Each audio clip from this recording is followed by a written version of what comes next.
네, 국내 코로나19 상황 또 한 주간 사건 사고 소식 좀 짚어보도록 하겠습니다. 네, 천은미 이대 목동병원 호흡기 내과 교수, 이웅혁 건국대 경찰학과 교수 나와주셨습니다. 안녕하세요. 안녕하세요. 안녕하세요. 자, 국내 신규 코로나 확진자 오늘 0시 기준으로 2,087명. 그러니까 금요일 최다 기록이고요. 2,000명대 확진자 이달 들어서만 벌써 6번째입니다. 수도권의 발생 비율 73%.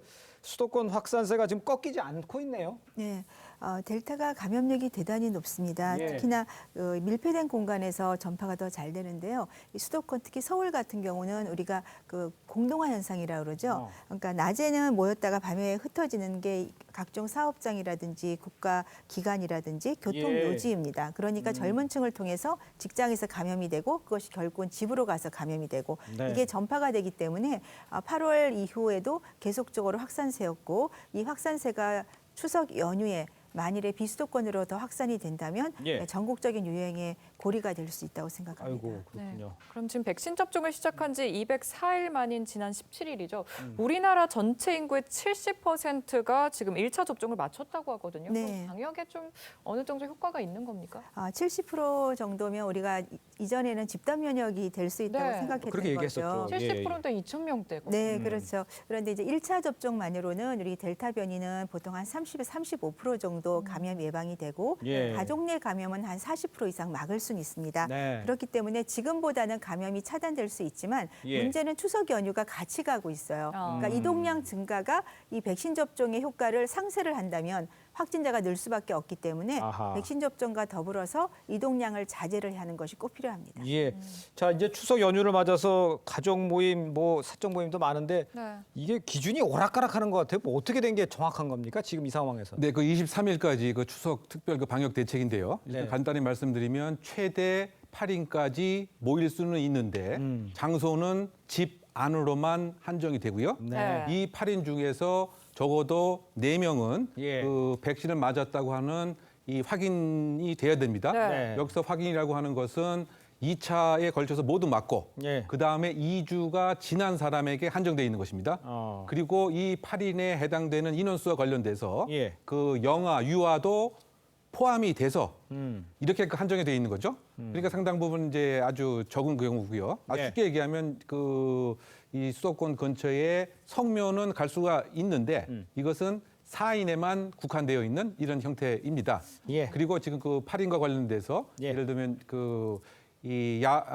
저녁 6시가 지난 경우에는 사실 또 6인으로 이렇게 줄어들게 되는 네, 네. 이런 형태이고요. 이것은 이제 23일까지 적용되는 것이고 23일 이후에는 지금까지 했던 4단계 방역의 기준이 다시 복귀되는 것으로 요약될 수가 있는 상황입니다. 알겠습니다. 그런데 또 걱정이 되는 게 이 추석을 앞두고 대구의 한 목욕탕에서 집단 감염이 발생했거든요. 근데 확진자 가운데 여기 또 돌파 감염이 있었다고 해요. 근데 백신 접종을 하는데도 이런 돌파 감염이 있으면 좀 걱정이 되는데. 네.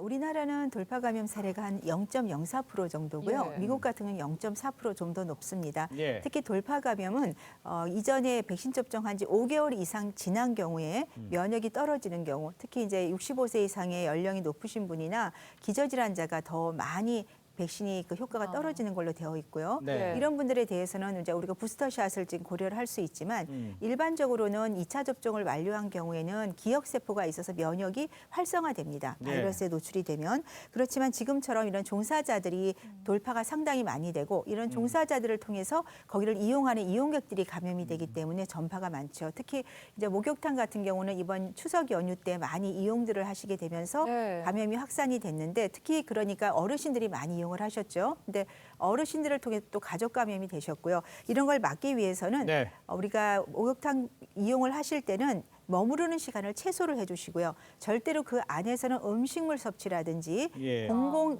그 이용물을 좀 최대한 자제하시고 그리고 사용하신 후에는 반드시 손을 꼭 씻어주세요. 네. 목욕을 하셨지만 우리가 드라이기라든지 이런 물품들을 만지고 나서 만지게 바로 되죠. 나오시니까 네, 그렇게 해주시고 종사자들은 여기 목욕탕뿐 아니라 뭐 시장이라든지 어떤 사업장에 계시는 분들은 백신을 맞으셨더라도 네. 증상이 있을 때는 반드시 검사를 해야 되지만 예. 증상이 없더라도 저는 주기적으로 PCR 검사나 신속항원 검사를 이용을 해서 조기에 진단하는 것이 꼭 필요하다고 생각합니다. 알겠습니다. 자, 다음 주제로 좀 넘어가 보도록 하겠습니다. 네. 네, 자, 금팔찌를 직거래하겠다고 판매자를 유인해서 흉기를 휘두르고 팔찌만 훔쳐 달아간 남자가 경찰에 붙잡혔다고 합니다. 요즘 이런 거 거래가 많기 때문에 이런 일이 발생하는 건가 봐요. 네, 그 50대 남자가 현재 그 피의자로서 예. 강도 살인죄의 혐의로 검거가 됐는데요. 예. 그 사연인즉 중고 거래 사이트를 통해서 내가 30돈의 금을 팔겠다라고 올려놨습니다. 네. 근데 이것을 보고 나서 이 용의자가 접근을 해서 만나서 우리 예. 직거래를 하자라고 이제 약속을 정했고요. 그 만난 그 이후에는 내가 잘 아는 편안한 장소가 있으니까 그쪽으로 이동을 하자라고 얘기를 하면서 준비했던 그 차량으로 이동을 해서 이 금팔찌 30돈을 강제로 빼앗고 허허. 이때 이제 흉기 등을 사용을 했습니다. 예. 그리고 치명적인 공격을 해서 집 근처에서 숨어 있는 것을 4시간 만에 경찰이 검거를 해서 구속영장을 신청할 예정에 있는 상황입니다. 그렇군요. 최근 또 중고거래 문화를 악용한 금직거래가 강력범죄의 표적이 되고 있는데요. 저도 실제로 봐도 이게 시계도 나와 있는 적도 있고 뭐 맞아요. 고가의 액세서리도 꽤 봤었거든요. 그럼 굉장히 좀 주의가 필요할 것 같아요. 네, 최근에 이와 같은 강도 범죄가 좀 급증하고 있는 것 네. 같고요. 이것은 이제 큰 틀에서 보게 되면 경제적 지표가 좋지 않았을 때, 네. 예를 들면 이 가처분 소득이 상당히 적다든가 실업 주수가 높다라든가라고 했을 때 물리력을 사용을 해서 예. 결국은 금전을 강취하는 것이죠. 더군다나 현재 중거래 사이트에 여러 가지 이와 같은 하나의 표적이 될 수 있는 상황이 많이 있기 때문에 네. 이것을 이용하는 것 같습니다. 예. 그래서 2019년도에도 이와 유사한 이런 범죄였습니다. 네. 그때는 이제 금 100돈에 해당되는 이런 것이었고요. 예. 또 인천에서도 이와 유사한 강도 사건이 발생을 했고 네, 네. 또 심지어 엊그저께는 전자발찌를 부착한 이 보호관찰 대상자가 예. 사실은 이제 공항 근처에서 강도를 저지르고 예. 해외로 도주했다 이런 얘기도 생기고 있습니다. 예. 결국은 이에 대한 이제 만전의 치안 대책이 필요한데요. 어쨌든 중고 거래 사이트 등의 금이라고 하는 이런 예. 고가의 물품 자체를 거래하는 것 자체가 상당히 위험할 수가 있기 때문에 이런 경우에는 다른 제3자의 보호자를 대동한다든가 네. 또는 안전한 장소에서 이와 같은 거래를 서로 얘기를 한다든가라고 하는 방안이 예방 방안이 아닌가 생각됩니다. 그러니까 이제 고가의 이런 거래들이 직거래들이 많잖아요. 그러니까 보완책은 좀 더 필요해 보이는 그런 상황인 것 네. 같습니다. 자, 여기서 인사 나누겠습니다. 고맙습니다. 감사합니다.